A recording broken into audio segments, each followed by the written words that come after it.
This is Seoul, South Korea, a region long believed to be the cosmetic surgery capital of the world.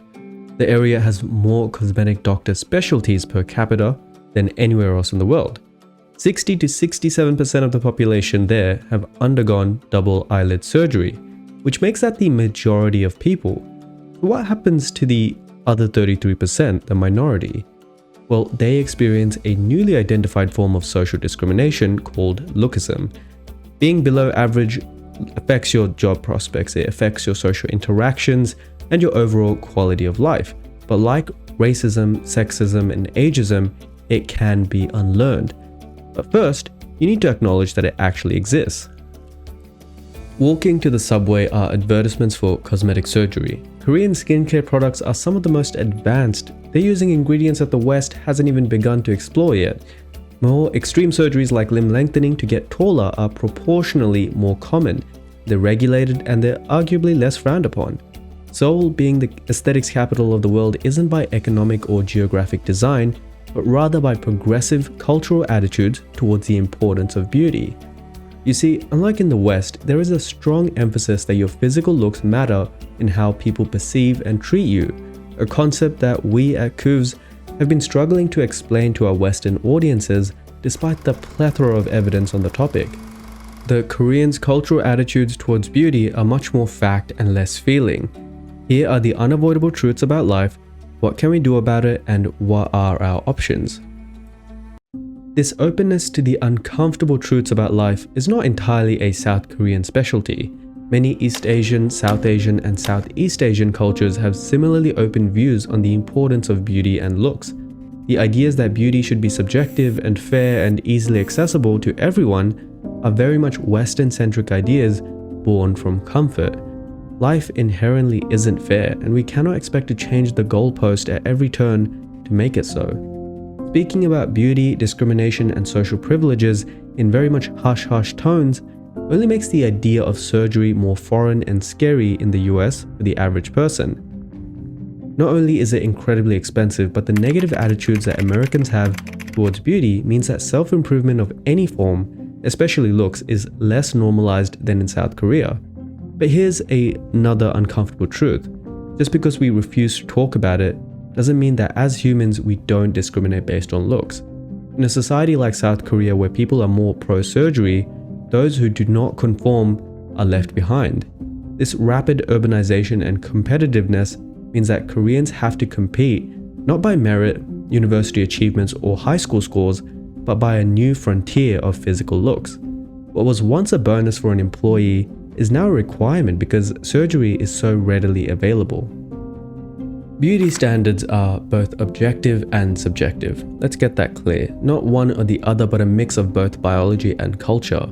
Anybody who argues that beauty is 100% one or the other either knows something that no one else does or is a complete fool. Conforming to these mixed standards determines your physical attractiveness, which in turn leads to more pro-social, extroverted behavior, and then you become a more socially attractive person. The concept of lookism, so looks-based discrimination, is actually nothing new.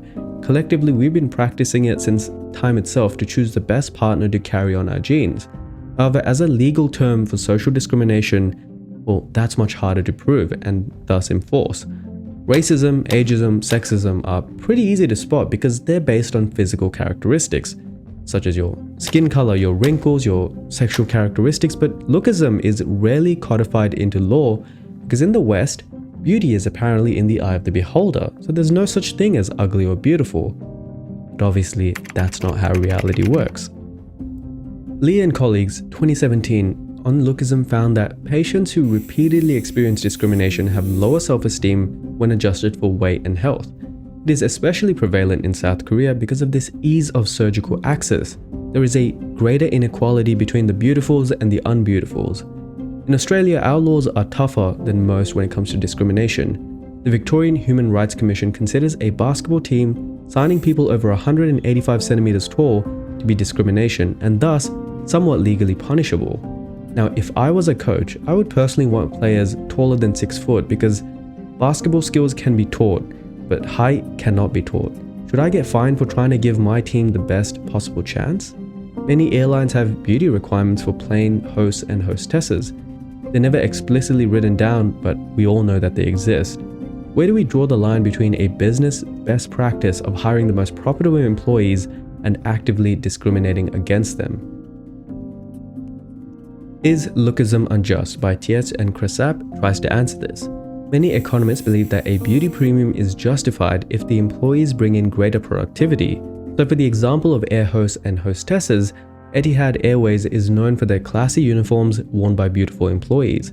Saltau 2001 found that from 250 Dutch advertising companies, agencies that had better looking managers performed financially better. Howse 1998 suggested that good looking workers bring in more company profits, inspire their colleagues to work harder, and deal better with clients.